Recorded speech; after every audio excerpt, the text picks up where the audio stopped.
Ang programang ito ay rated SPG. Striktong patnubay at gabay ng magulang ang kailangan. Maaaring may masiselang tema, lengguwahe, karahasan, sexual, horror o droga na hindi angkop sa mga bata. Si Doc Carlos, tunay na ama ni Zoe.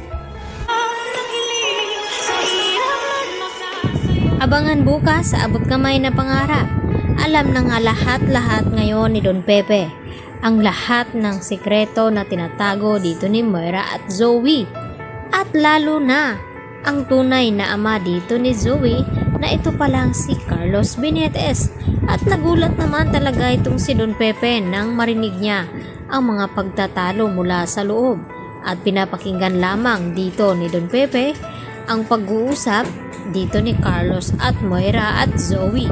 At dito nga nagulat ng husto ang matanda na matagal na palang niloko ni Carlos itong si Lynette at Annalyn at lalong-lalo na itong si RJ dahil magkasabot din pala itong si Carlos at Moira at Zoe na may kinalaman sa pagkawala dito ni Don Pepe at lalong-lalo na itong kanilang sekreto na matagal na palang alam ni Carlos na anak niya itong si Zoe, subalit ay tila nagbingi-bingihan at naging walang kibo itong si Carlos na hindi sabihin dito kay RJ ang katotohanan, lalong-lalo na dito kay Lynette.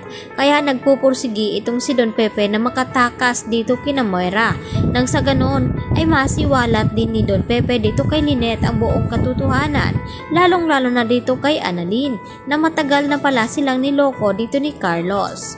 At itong si Carlos wala namang kaalam-alam pagkatapos maibigay ni Lynette ang cellphone na tumawag nga daw itong si Zoe ay dito naman na nagdududa na itong si Lynette lalo na't umaalis ng hating gabi itong si Carlos.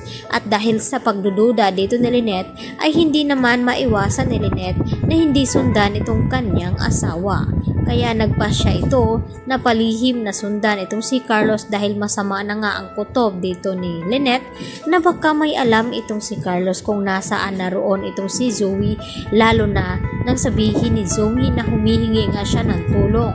At dahil dito, walang kaalam-alam itong si Carlos Benitez na nakasunod pala sa kanya si Lynette.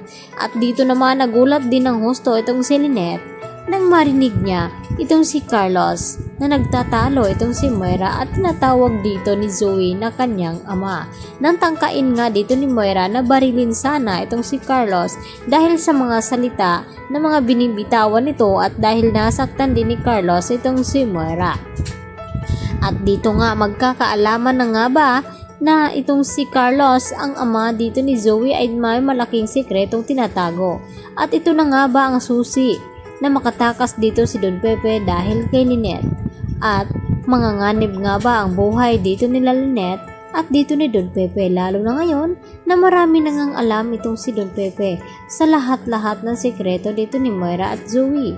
At mas lalong hihigpitan ni Moira ang pagbabantay dito kay Don Pepe na hindi nga makatakas ito dahil kapag nagkataon ay ibubuking talaga ni Don Pepe na itong si Carlos ang tunay na ama dito ni Zoe. At dahil nakuha na nga nila itong pera, nakapalit sana sa buhay dito ni Don Pepe. Samantala, emosyonal naman na umiiyak itong si Giselle habang kausap itong kanyang pamangkin na si Annalyn tungkol nga dito sa kanyang anak na nawala.